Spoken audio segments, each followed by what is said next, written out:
சற்று முன் கிடைக்கப்பெற்ற மிக மிக முக்கியமான செய்தி ஒன்று வெளியாகி உள்ளது. அதிமுக ஒருங்கிணையும் என்று மோடியே தெரிவித்துவிட்டதாக தகவல்கள் கிடைக்கப்பெற்றுள்ளது. கோவைக்கு வந்த பிரதமர் மோடி அவர்கள் எடப்பாடி பழனிசாமி அவர்களிடம் தெரிவித்தது ஒன்றே ஒன்றுதான்.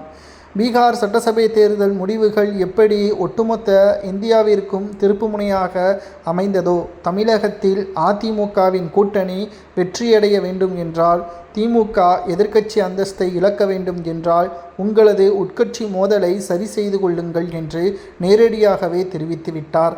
நான் உங்களது உட்கட்சி விவகாரங்களில் தலையிடுவதற்கு வரவில்லை, மாறாக அதிமுக தலைமையிலான கூட்டணி வெற்றியடைய வேண்டும் என்றால் அதற்கான சில வழிகளை தான் உங்களிடம் தெரிவித்துக் கொள்கிறேன் என்று மோடி அவர்கள் நேரடியாகவே பேசிவிட்டார்.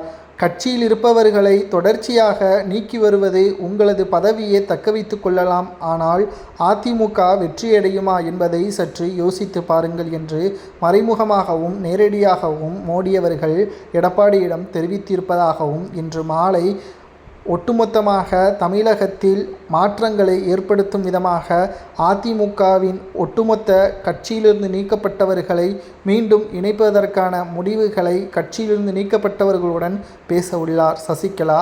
செங்கோட்டையன், டிடிவி தினகரனை மோடி அவர்கள் சந்திக்க உள்ளதாக தகவல்களும் கிடைக்கப்பெற்றுள்ளது. மேலும் இவர்களது ஆதரவு இல்லாமல் பாஜகவால் தென் மாவட்டங்களிலும் கோவை மண்டலத்திலும் வெற்றியடைய முடியாது. தென் மாவட்டங்களிலும் கோவை மண்டலத்திலும் தான் பாஜகவிற்கு ஆதரவுகளை இருக்கிறது. இப்பேற்பட்ட சூழலில் பாஜக இவர்களின் ஆதரவுகள் இல்லை என்றால் அதிமுக கூட்டணி இருந்தாலும் ஒன்றுதான், இல்லை என்றாலும் ஒன்றுதான். இவர்களது ஆதரவுகள் இல்லை என்றால் பாஜக டெபாசிட்டை கூட இழக்கும் என்ற தகவல் மோடிக்கு தெரிந்துவிட்டது. எப்படியாவது அதிமுகவை ஒருங்கிணைத்து செயல்படுங்கள் என்று மோடி அவர்கள் எடப்பாடியிடம் தெரிவித்துள்ளார்.